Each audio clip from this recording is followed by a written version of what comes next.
Hello and welcome to this episode of the Curious Advantage podcast. My name is Paul Ashcroft. I'm here with my co-author, Garrick Jones. Hi there.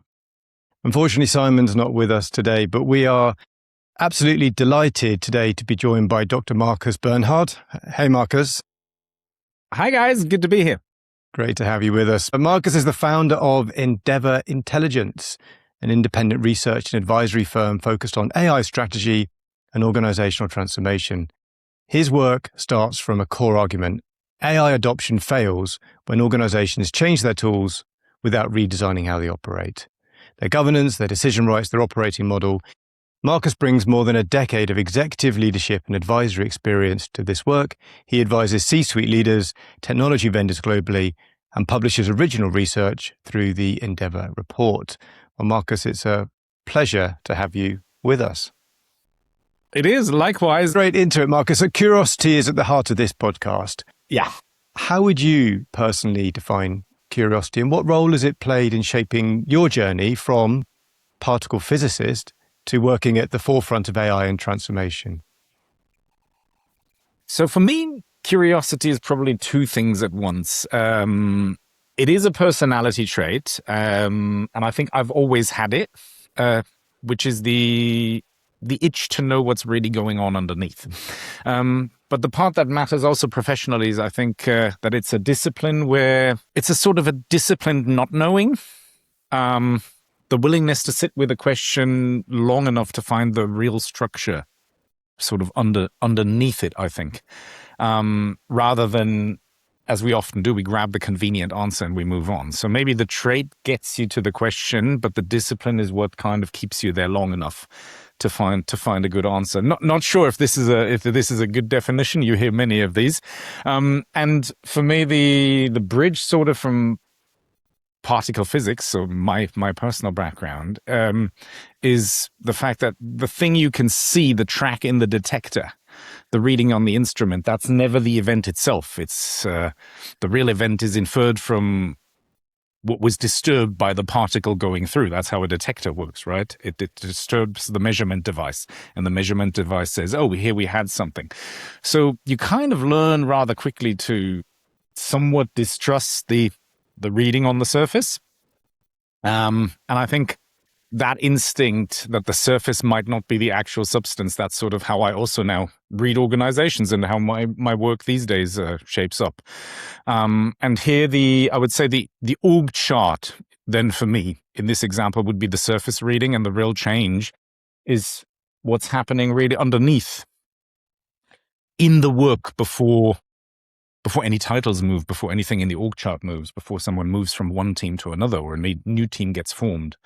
And in a hype cycle that we're experiencing, as Garrick mentioned just as we were saying hi to one another this morning, in a hype cycle, that discipline, I think, is what keeps a leader honest. You know, curiosity is maybe the thing that asks, is this actually true? When everyone else in the room is maybe asking, how fast can we adopt? So that for me is critical.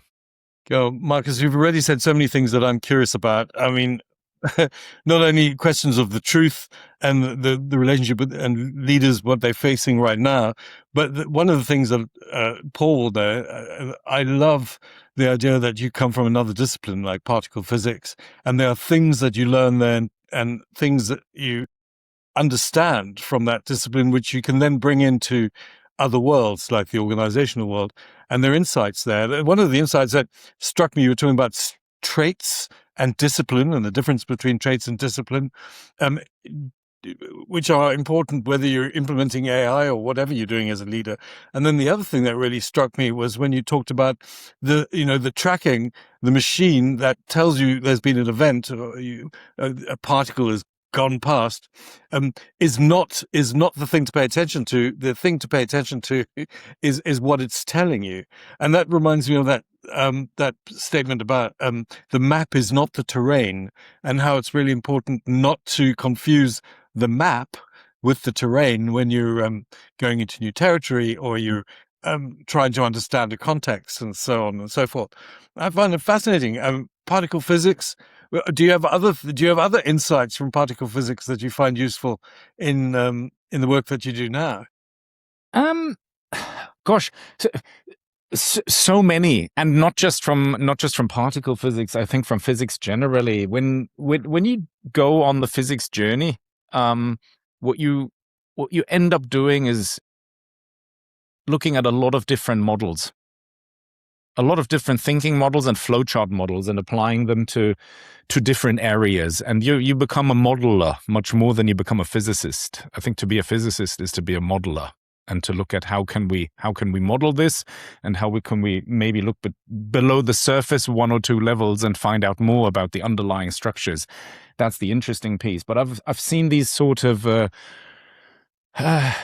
cross-pollination effects in so many different places. One of my favorite examples goes back to my school days.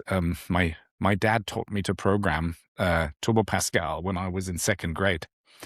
And so I came across coding a loop long before I came across the sum or the integral symbol in maths. And when the sum symbol came up in maths, I thought it was the most fascinating and simple thing ever. It was a loop that you couldn't compile or run. You had to think it through the way you have to think through your code when it didn't work and the compiler just crashed, and you go, now I have to check why it crashes, and I have to think the damn thing through without running it. And so that is always my example where I was so far ahead of most others in the class simply because I had come across a concept that was similar but different. And the same thing happened again with the integral symbol, right? The integral symbol, or many symbols in maths, are just basically code written on a piece of paper rather than in a computer, but you can't run it. You're going to have to think it through, and think through if it would work, if someone were able to let it run. But so these examples are all abound, and I would never, when I talk about my observances with what I call the surface wave, or what I call the undercurrent, I never proclaim to have reinvented the wheel. I'm always borrowing from other disciplines. There's you talk about the surface wave, and you talk about change. And I know that the work you do is fundamentally involved in spotting and assisting with the changes that are coming to organizations. And you talk about previous waves of technological change. And I also know you talk now about symbolic representation in physics. We could explore so much there, but the importance of modeling and concepts, and how understanding concepts gives us insight into things, even as young people at school. And I know that you work at the intersection of strategy and data and decision making. And the question I really have is with all of that and your insights from your background and so on, what feels different about the change that organizations are facing now? Staying in the model of waves, the prior waves were about adopting a tool, I would say. You bought the thing, you trained the people, and your operating model survived what was happening. This wave is different, I think, because it rewires the operating model. It maybe rewrites. Rewiring is maybe too small. And here's the thing, it does it relatively quietly, at least in most organizations. So AI shifts tasks long before it shifts titles or the org chart. That is the really new part. The reorganization of some of the work has already happened, and we can see that in the data.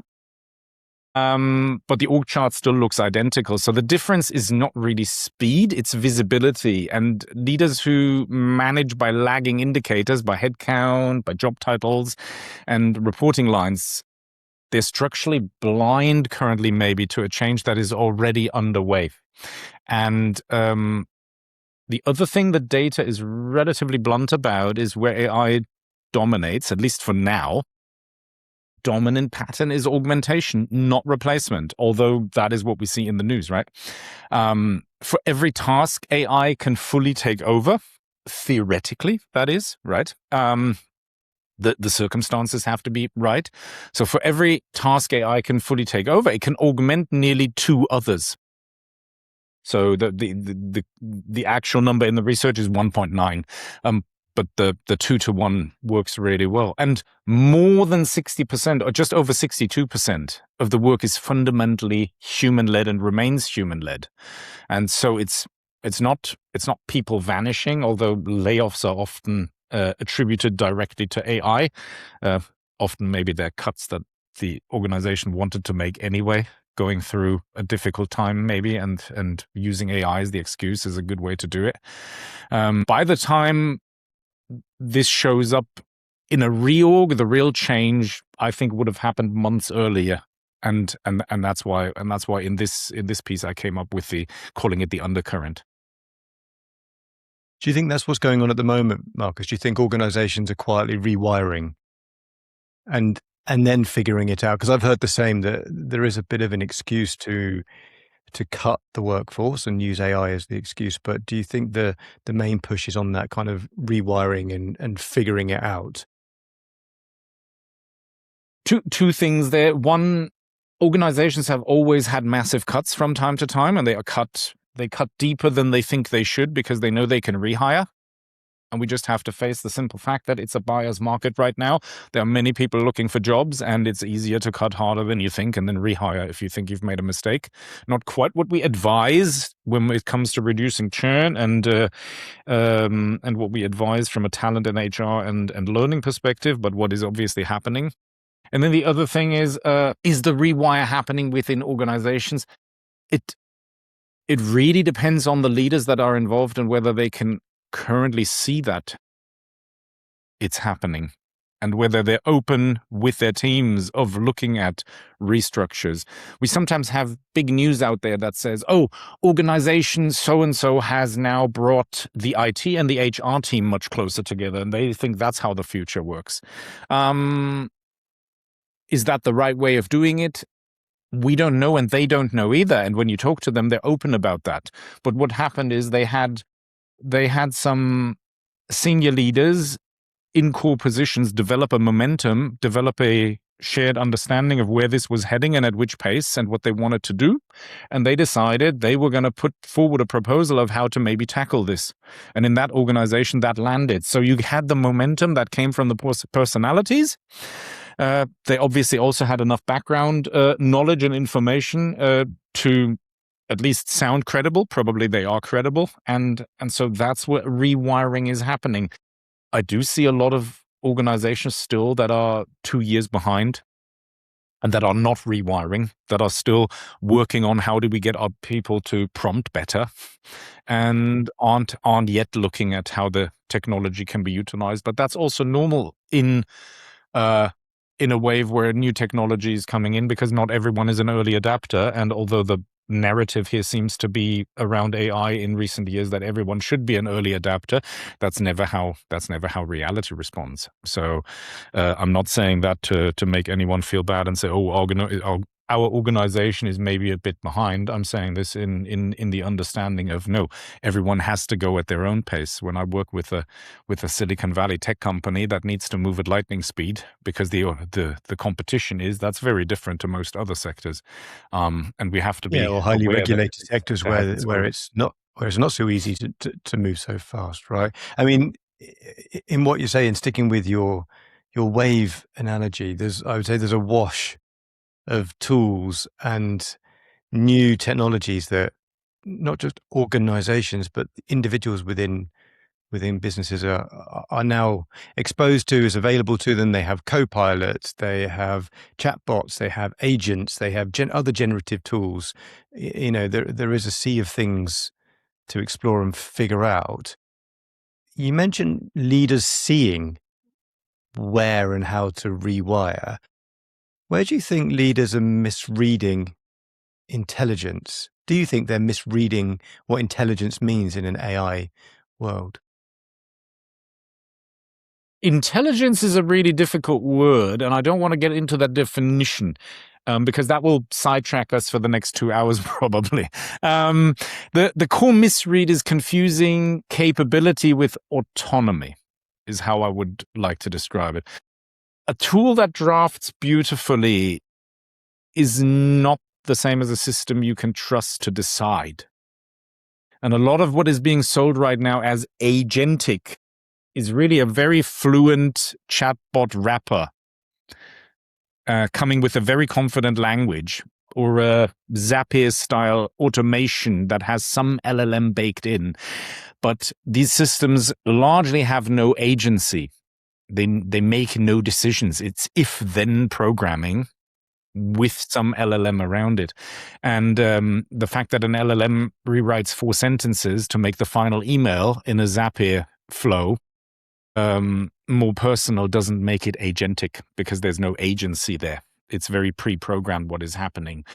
And the gap between what something can do and what it is actually allowed to decide is what I call agent washing. I gave a talk on this at LTUK a month ago. So for me, the difference isn't about semantics. It's about non-agency requires an IT governance.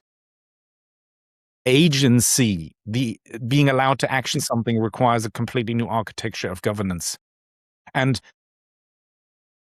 the other misread I'm thinking about is judging intelligence by average accuracy. So the numbers we are all quoting are how well the system does on average, or how it does on benchmarks. Every time a new model comes out, we talk about how massively everything has improved on the benchmarks. But the really important number is how the model behaves at the extremes. On the rare high-stakes novel cases, if we want to give something agency, we have to check there and not look at how the average is improving. And systems can look excellent on the average and fail exactly where the cost is high. Or on the case you could not afford to get wrong. And I think that's where a big misread also is. We keep being told that the systems are drastically improving and that they can now self-correct. There have been many such reports, and every time a research piece looks at it, it finds that we haven't really moved that much. The model has gotten better, the average has gotten better, but we haven't moved that much. And the recent Health GPT Mount Sinai study, I think it was March or late February. Sorry, I haven't got the date with me right now. They built a model called GPT Health. So they took the newest GPT model and trained it on all of medicine. And then they tested how well it would do. And it did unbelievably well generally. But they also wanted to test how easily it can be tripped up.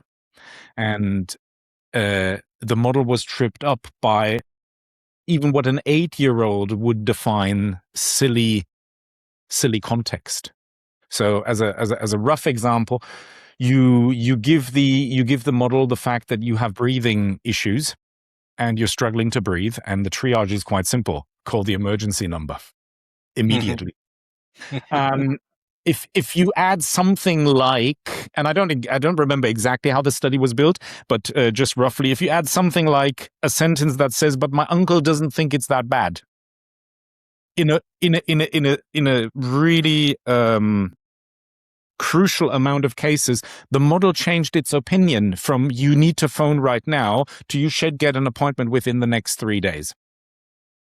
And this is a model that is apparently highly intelligent, can solve mathematical problems that humanity has struggled with for decades, maybe even centuries. All well and good, but an 8-year-old would probably say, "Well, we can ignore the uncle for now. Let's deal with what we're facing here." And the model still falters too often, even in such obvious cases. So the practical reframe is maybe to stop asking how smart is it, and to really focus on the boring bit, which is what is it actually allowed to decide and what happens when it's wrong. And boring, but also tedious. That's the non-exciting work, right? We'd like to bring the innovation in and move on. To sit down and really build the rules for how we're using it, and tackle the question that decides how much oversight you owe the thing. That is the tedious work people don't want to really get into. That's the unexciting bit of innovation, isn't it? What you seem to be saying is that that's the necessary bit to make it really useful. The boundaries and the rules in place so that it becomes useful for decision making. So it seems to me we're still in a hype cycle then, which is what we've mentioned. There's a lot of hype. There's a lot of people trying to market and sell the hell out of these things for obvious reasons, and market capitalization is a real objective. You also spoke about the architecture that's changing for organizations, and moving beyond the surface wave of AI to rewiring the operating model underneath. Now, this is fascinating for me. What does that distinction really mean in practice, to rewiring the operating model underneath? You said rewiring or even recoding. Yeah. So for starters, so the surface wave is all the visible reassuring activity that we normally tend to measure, right? More tools, pilots, prompt training, more vendors in the room with vendor pitches. The dashboards are all green because we have the training in place. We have more tools. It all looks like progress and nothing has structurally moved. That is the motion without progress piece. And rewiring the operating model means going underneath that and changing probably four things. Who actually has the decision rights? And this can be humans and machines or both. But we have to look at that. Who can decide what and when? What data are we allowed to rely on? Which in IT terms we call data contracts, a technical term that is actually super simple to understand, right? What data do we rely on when we make that decision? And who's kept that data clean and up to date? And then the third would be how you oversee it while it's running. We know how we did that when humans did a job. You had a manager, you had spot checks, you had all those good things happening. With systems deciding things potentially, the speed is very different. So a human sitting there and watching it do the work is not how it will work. 500 emails can go out in 10 seconds at 1 a.m. and the human coming in at 9 a.m. and checking what happened is not going to be enough. And then lastly, the fourth, how the roles are genuinely redrawn around the new way the work flows. Because the human role will change. Once we have more architecture of systems deciding things and moving things and doing things, the human roles change. And we probably have less managerial and we have more architectural roles, and we probably also have more sort of orchestration roles, which for me means the middle management layer becomes thinner. And people get closer to the work or closer to architecting how the machine helps with the work, or people almost move a step up to the orchestration layer and decide how we will get the human-machine sort of hybrid system to work. And we kind of already said this. The honest version of this is much smaller and less glamorous than a transformation program. So it is really, when you start, it is pick one workflow, redesign that one process so the work itself is genuinely easier, then prove that it works, and then expand from there. Redesign the work first and communicate after the improvement is visible. And the data in the research is also blunt on this. The early gains come from redesigning one process, not from launching a program. And my example is always when in an insurance, we set out to automate a small fraction of the small claims under $150. They set out to automate the first 15% of those, the most easiest. They ended up automating just above 7% after an interesting journey over 3 weeks and letting the AI run in parallel to the humans. The humans still did the work. The AI said what it would have done. The data was compared, and we found out that the humans were never as consistent as we thought they'd been. Well, surprise, surprise. We found out where the AI did the job better and where the AI fell down because we hadn't written the rule book properly yet. And so these are the boring architecture pieces, but IT isn't going to come in and build that for you. You need the people who used to sign off the claims to help build the architecture, because IT doesn't understand the architecture. And when the system breaks or becomes brittle, and doesn't work anymore because a change in policy has come in, for example, then again, you need the people who used to do the job to help build the architecture. And in those transformation pieces, I'm yet to come across a team where the team is shrunk. The ROI is clearly there, but the ROI in none of the teams that I work with has been in people reduction. The ROI has been in it works better, it gives the customers better service. And in this case, the people get told that their claim has been signed off within 5 minutes of submitting the claim. I mean, that's customer service. But the system is still brittle and early on, and we're still architecting how it works. And maybe they might look at the next 5 to 7%, or they might look at the first 5% of a claim that's a little bit bigger. But the workflow and the architecture work is still big and critical and crucial. And so, yeah, this whole idea that, we've handed it over to AI, it's now running beautifully on its own, and we've let half the team go. That I'm still yet to see that. I hear these stories. More hype, but you make a really powerful point about if you go to tackle a very large system and you want to transform it and you want to do architecture, you say, let's just choose one process and let's get that right, and let's get the benefit of that broadcast so that people can then contribute to the other stuff that needs to be done. I mean, you're famous for your Endeavour report. Yeah. And all the research that's been done behind that. In the last one, when it came together, what genuinely surprised you? Something that shifted your own thinking, perhaps, from this research? What surprised me is where the friction actually sits. So we all assume the hard part is getting AI to produce the work, and it's not. Production is increasingly cheap, and the bottleneck has moved to deployment, to the infrastructure and the governance around getting that work safely into the flow. You know, the sandbox piece, where does it go wrong? Where were the humans better? Where was the AI better? Now we compare the two and we improve the system further. In the research data, you know, one thing that stands out is DevOps became the top pressure index. The constraint on growth is no longer writing the code, it's shipping it. The code is coming in at 7-8x the amount it used to come in because people are utilizing tools. Often it's called vibe coding, but I give coders still a lot more credit than calling it vibe coding when good coders are using the tools. And I would guess that leaders keep reading that friction as a hiring problem when it's really a structural problem. And so the second surprise was that it was a surprise, and it was beautiful because a clean 3-layer shape kept reappearing no matter how we slice the data. A layer where the work happens, a layer where deploying it gets blocked, and a layer where the oversight lives. And this held under completely different ways of cutting the data. And when something holds like that, it tells you it's a real signal and not an artifact of how you modeled it.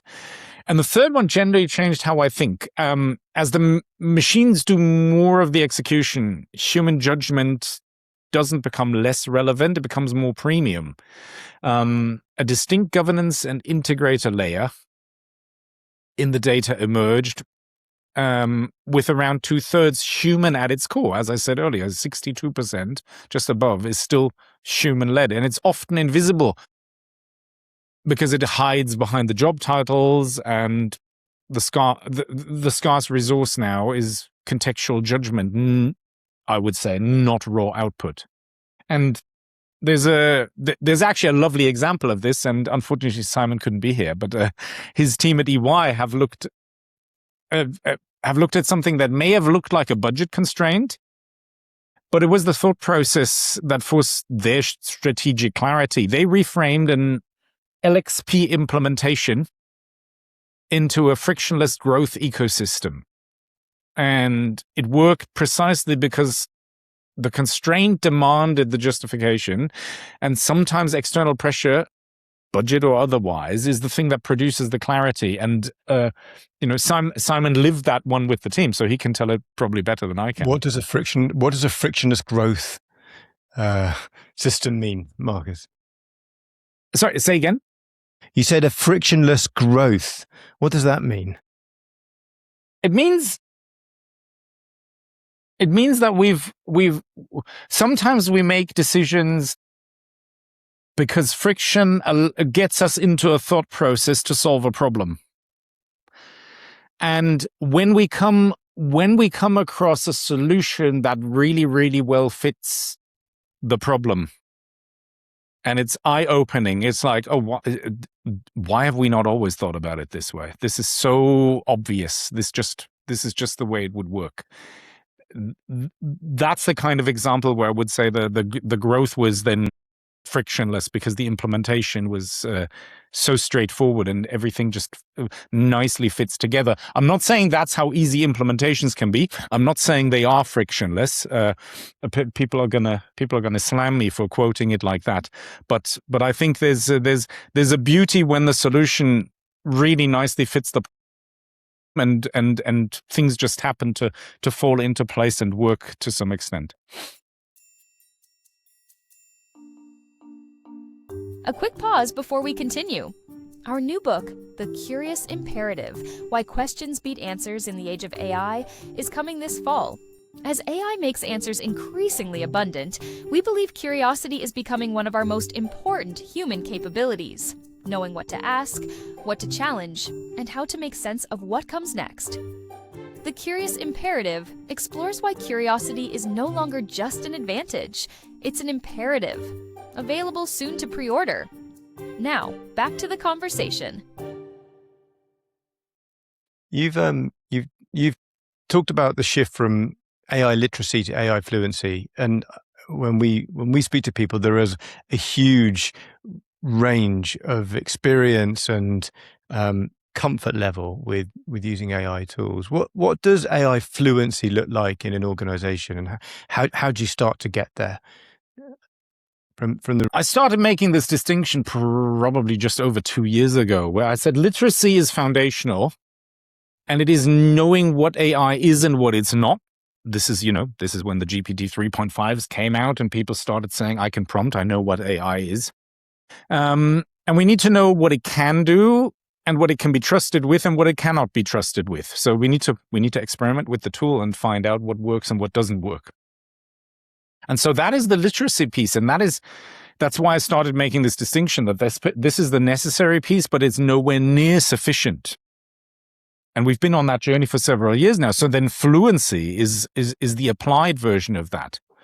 Being comfortable, utilizing it, and continuously self-improving for oneself with the team. With new tools that come out, it is more fluent than just some basic knowledge about how a tool works and what to use it for. And I would, in this agentic era, I'm starting to sort of build a new model within that fluency into sort of 3 buckets. One would be, and a lot of people have been experimenting with this, maybe in Claude or GPT or Gemini, when it comes to gems, when it comes to projects, when it comes to so-called agents. One would be, what are you building with it? What are you building for yourself with it that helps you in on your own laptop, on your own PC when you do the work? The second piece is, can you judge what is actually worth keeping and what is actually worth utilizing? And you will drop some projects, and some projects will evolve and be helpful. And the third one is, can you run and can you operate and oversee the work that you're doing with these tools? That's sort of become the new agentic piece, because 2 years ago it was easy. You prompted. You gave it some context, you got answers back, you were the human in the loop, and you decided whether it was useful. Then you went back to an old workflow. More is changing underneath now. And so fluency is starting to become more, to what level are you a builder in your own environment? How do you build your own context? How do you stay token efficient? And how do you experiment around things that might help you in your workflow and share them with the team and decide what's useful and what to bin? So, that's for me roughly how I look at it by now. But the thing is, as I'm trying to sort of explain alongside this, this is also in the flow of things, right? As the technology and the tools change, the definition starts to change. It was much easier to differentiate between what I would call literacy and fluency when it was just the prompting world. Yes. And now you talk about being token efficient, where we were still getting our heads around what tokenization means 2 years ago. Now we're looking at making sure that we're the economy of tokenization is kind of becoming a thing. I want to take us back. You said so many things. I want to take us a little bit back to something you mentioned earlier, which relates to what you were just saying, which was about human judgment. And where, in your mind, does human judgment still clearly outperform machine intelligence, for example? And why is protecting that distinction that you made so critical over the next decade, do you think? This is the philosophical one, right? And this is hard to get right. So I'm attempting to give you a good one, not the correct one here. Human judgment outperforms on the novel and on the ambiguous. And also human judgment is still where the accountability lies. We can blame the model. The model made the mistake, but come on, that's not how accountability should work. Neither in a team nor in an organization as a whole. And that's why governance is such an important piece here. So it's the cases that fall outside of the model training distribution where context and consequence matter far more than pattern. And that is precisely where machine performance tends to invert, where it is weakest exactly when the stakes are the highest. And I gave you the Mount Sinai example, where just the sentence that the uncle said changes the triage of what kind of a medical case you are. Although most 8-year-olds, like I said, would probably say, let's ignore the uncle. Let's just make the decision here based on what the facts are. The system is still thrown by this. And so great examples of where the human layer is key. And the governance and integrator work stays overwhelmingly human around these 2/3 that we said, right? And as execution automates, this is the part that becomes more valuable, I think, not less. And oversight becomes the premium skill. And I'm not just talking about the oversight that we used to do in the old prompting world, where the oversight happened in real time, because everything happened at human pace. The oversight now needs to be architectured also very cleverly for when things happen at agentic pace. If I give an agent agency, and it is allowed to action something, then the stakes change. If I give a model my credit card and I say, book me a really nice weekend with my wife, it has to be really special because this is a special wedding anniversary, and it books me the best weekend ever and puts 100K on my credit card, then I'm facing a slightly different issue than if I just went in and asked for some good suggestions and I held back the credit card and gave it no agency. And that's the difference. If I'm in the loop, then I have my human judgment there and then. We also need the human judgment before we hand the credit card over and say, this is really special, spend lots of money. And that's, of course, a silly example. But, the second example is, well, what rules would need to be in place for me to hand over a credit card?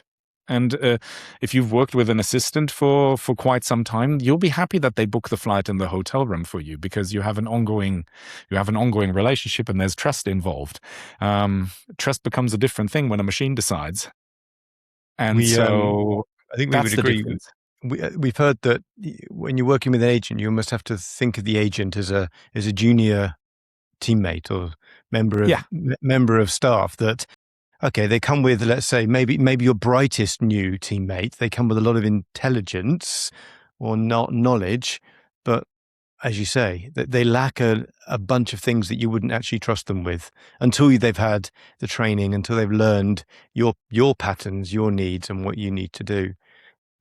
What do you think of that? And the idea of how we are going to interact with agents in the future? I think how we will interact will look very similar to what we're being told right now it will look like. But we're just utterly unrealistic in the year of the IPOs of these big companies on when it will happen.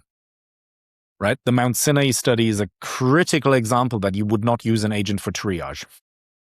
You want the triage nurse to do the work and say, no, here, if someone's having breathing problems, we know what to do. We're also looking at work, again, now that we're on the medical topic, we're looking at research around how people make decisions. And it's interesting how our human behavior changes when we know that the second opinion is from a machine. If someone knows that the second opinion on looking at at an X-ray or an MRI, if we know the second opinion is human, doctors behave very differently than when they know that the second opinion is AI. As they become more confident with the AI, they start relying more on the AI output and are happy to go with it. Whereas doctors who work with other humans as a second opinion don't tend to, the research shows they don't tend to change their behavior. They don't become more trusting of that colleague. Yeah. They see the friction in the system as the whole point of having a second opinion. But when we know it's a machine and it's proven its worth, we start to become a little bit lazy and we say, well, the machine is probably right. Let's move on to the next one. And there's many levels of how we work with these systems, and when we start to trust them and how we build those environments. And we, despite what the world might look like, we're still researching how humans suddenly change their behaviors in unforeseen ways. Yeah. Do you think so? I mean, the analogy that pops in my head is that for many, many years, pilots can land an aeroplane with autopilot, and often actually in the fog, they will choose to allow the plane to land itself because actually that's safer. But often they will land the plane, not because the plane can't, but because if they don't do it, then they lose those skills for doing it. But the question I want to ask, and you mentioned this before, you said probably it will give a better outcome. And is that part of what's happening at the moment where AI, generative AI, of course, by definition is probabilistic. It probably will give you the next outcome, right? But will it give you a deterministic outcome? Can you rely on it to give you the same output each time? And have you, in your report, studied any organizations that are starting to try to get more repeatable, robust process, which of course are going to be vital in any regulatory, critical, and indeed just business processes? Yes and no, because AI can work very well, especially the good old-fashioned AI that we put into if-then workflows and into decision-making processes that are more like a Zapier flow, where decisions are made with specific data in place, and that can be extremely reliable. But through the marketing and through what's been happening the last 3 years, we start to think that every AI has to be an LLM. And if we try to build the same process within an LLM, the architecture is so faulty that we continue to fall down. And the Mount Sinai example, again, is an easy one to come back to. If you build an if-then triage system around someone being breathless, you get the same result every single time. Call the emergency number right now. And AI can do that. You don't even need AI. That could be a simple if-then with some factors and some decisions. That can just be a decision tree. All those things are still available, but because of all the promise of how intelligent these systems are and all they can do, our minds immediately go to, well, can I build it in OpenAI or in Claude? And there the problem is that the architecture in how these systems are built is non-deterministic and is not reliable. And that's why we see these effects that are not surprising to someone who understands the architecture. It is not that surprising that it hiccups when we tell it my uncle doesn't think it's that bad. Especially because it doesn't have the context. And it needs language context. It needs experiential context. It needs data context. It needs something that allows it to be specific and also contextually relevant. I mean, so and just they're there, inexperienced. The beauty there is that this is exactly the right way to think, but you can't stop there, because if you stop there, then you would say, well, then we just give it the right context and we build it all up. Not enough. And what we're starting to also see is because of how these systems work. If you give it all the rules and all the context, even if those rules and that context is way below what the context window is that these systems can take in, Once you go over a certain amount of rules and context, it again starts to become brittle and starts to not work anymore. So if I, many models have 2 million tokens context window. And you think, well, I'm far away from 2 million tokens if I've given it 150,000 tokens, instructions, and rules. Well, you try to run an agent on 150,000 tokens, instructions, and rules. If you give it 150,000, then even if in your first 5 sentences you've given it 5 hard rules that it should never, ever, ever, ever fail, once you get to 150,000 tokens, I bet you that 1 in 10 it'll fail one of your 5 golden rules that you gave it at the start. So within the architecture, and this is counterintuitive because the system is intelligent, it's AI and it can follow rules. Of course it can, it should, it's a computer program. It's completely counterintuitive that why when we give it more rules and more details that it then becomes more likely at failing again. So what we're really looking at is a minimization problem. If you give it too little, it can't do the job well, and if you give it too much, it starts falling down. And that has nothing to do whether the newest model will give you 2 million context window or 10 million context window or however much they charge you for it. The architecture is wrong in an LLM. To make that work. And you saw this, sorry, Garrett, you saw this Opus 4.7 and 4.6. 4.7 was worse at creative writing than 4.6. Better at coding analytical tasks, but they're tuned for different things, aren't they? Yeah. These models. And then that's another thing, that better isn't automatically better. You would think that if you've built something in the background that works with 4.6 really well, that when they release 4.7, everything becomes a little bit better. And yes, in some use cases, yes. In other use cases, it falls apart. And now you go back to the team that is trying to run, something automatically with this. Well, the architecture hasn't changed in that company. The architecture hasn't changed in that team. People have just given you a newer model, and they've turned off the old one that you've been running on. So now you need to run all your tests again to see what has actually changed, because it's not just better.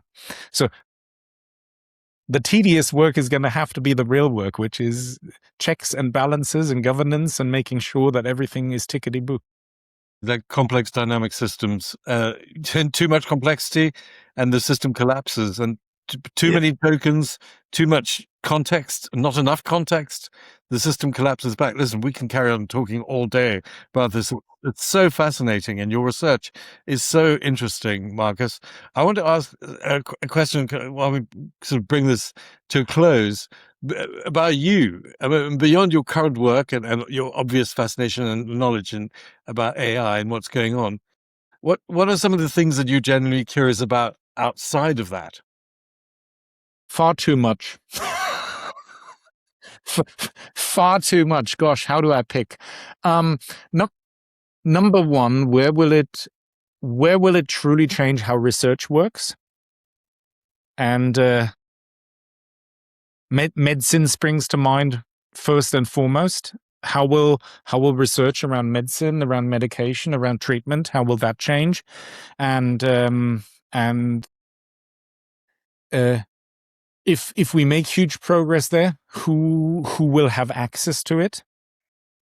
We already know that the world is very complicated when it comes to medications, and which ones have a patent and which ones are how expensive, and who gets access to the newest and who doesn't. So a lot of societal changes attached to that. But for me, we are all humans, and it is very vital to us to be healthy, and when something doesn't quite work, to get the right treatment to put us back on track. So both from a research as well as from a societal angle, I think the medicine piece would be one of the ones that I'm the most curious about, and that's why I love diving into that kind of research. And when something like the Mount Sinai study comes out, that's why one of those that I dive in with the most enthusiasm. But gosh, beyond that, there's so many questions. Markus, it's been a fascinating conversation. As somebody who's working at the forefront of this, I've been quite taken by how you've rode back to really the basics, of getting some of the basics right in AI. I mean, let me try and give a bit of a summary of what we've talked about, and then I'll come to you and maybe ask you if there's one thought you would like to leave our listeners with on this topic about AI and putting AI into their work. But we've talked about why this AI wave is different. I've loved our conversation about particle physics and what we can learn from particle physics in the current world. But it's different because it's rewriting the operating model. And a lot of leaders are still misreading actually what's going to be required as they're rewiring. You've talked about the surface wave, and I know in the Endeavour report you go into more detail about what you mean by the surface wave, but you were giving us some clues around who decides, what data they use, who has oversight, and how the roles are redrawn in the sort of the overarching things that are changing in organizations. I was particularly taken with your view on the role of the human and what I think I took away from this, that humans are ever more relevant in the work of working with AI in terms of particularly accountability, governance, how we are perhaps better at dealing with what is novel, that the AI is good at patterns, but not necessarily consequence. And so when it comes down to something that really matters, like should you call the emergency services or delay for a few days, then humans make the right choice. AI doesn't necessarily do so. Congratulations on the Endeavour report. We'll post links to this in the chat. It's a fascinating study of AI in global organizations and some of the forefront studies and experiments that are being done. And I think, as you said at the end there, it's about striking that right balance when you're working with these tools to get, essentially, in my words, a trusted outcome. You've got the right checks and balances in place to work with AI and agentic AI in particular in a safe and useful way. Garrick, anything I've missed? What would you add to that? Well, nothing you've missed. I think that's a brilliant summary, Paul, frankly. The thing that Markus's work is really making me think about is an incredible book that I read recently by Benjamin Labatut called When We Cease to Understand the World. And it's a small book translated from the Spanish, but he's got about 8 chapters about 8 different physicists. And each physicist fundamentally changed the notion of physics, from Einstein, of course, to Bohr and others. But he also looks at, in each chapter, not only the change in the physics that they were using to understand and the mathematics that they were using to understand the world, but what happened to them, and the real stories about what happened to them physically as people and the chaos that surrounded their lives as they transitioned from one system to another system of thought. And the idea that how the way we think about things actually affects our world. And the other thing, I was also watched last weekend again, that incredible movie Arrival, which is directed by Denis Villeneuve, about the coming of the aliens. But fundamentally, it's about language and how the language that we use completely transforms our perception of the world, our perception of time, and our perception of things. And I know this borders on the philosophical, but there's something about what you've been telling me and what we've been listening to today, and which is fascinating about your work, is how it gives us insights into what the new world might be and how we need to think about it. Gareth. Hey, Markus, so back to you. We've covered a lot. Is there one thought or one thing that you would specifically like to leave our listeners with today? Well, for those who are looking to start the journey, I would say it can all be very overwhelming, and the work can be quite tedious because workflows are quite tedious. So I would say you're saving yourself if you start with the small version. So I would say pick one workflow that you own, and don't ask where can I add AI, but where has the work already quietly changed? Find the place where the undercurrent has already shifted the tasks somewhat inside that workflow, because people are using AI, and redesign maybe that one process, and that you can do with on your own, with your team, with the few people around you. You can do that this week. And also, if you want a structured starting point for those who are slightly more technically interested, I have a free agentic readiness diagnostic at endeavorintel.com/diagnostic, which gives you an honest first look at whether you're running whether what you're running is actually an agent. and whether you're ready to govern it. It's a little bit more on the technical side, but it's also written as a bit of a learning journey. And many people have come back to me and said, "Oh, I learned so much by going through the questionnaire. It wasn't just a questionnaire for me." That's fascinating. Everybody loves a freebie. I'm sure we'll put the link into the notes below, so everybody can get. That would be my advice. Thank you, Markus. And where can people go to find out more about you if they're interested in your work and your research? Yeah, so me and my research, it's all on EndeavourIntel.com. That's where the Endeavour report sits. That's where I have my briefs that I write every 1, 2 to 3 weeks, depending on when I have a thought process that I think is worth writing about and putting out there. And then, of course, LinkedIn is where I'm the most active and where the ongoing conversation continues to happen. So, and we know you keep that up to date, and you're pretty much at the forefront. So, anyone who's interested in staying up to date, please go check out Markus. Well, Markus, thank you so much for joining us. It's been a fascinating conversation. Really enjoyed it. I enjoyed it as well, and thank you very much. And thank you for the wonderful summary. I was listening to that and thought, oh my God, that's all we covered. Wow. That's not as good as Simon, I'm sure. But if Simon's listening, I'm doing my best, Simon.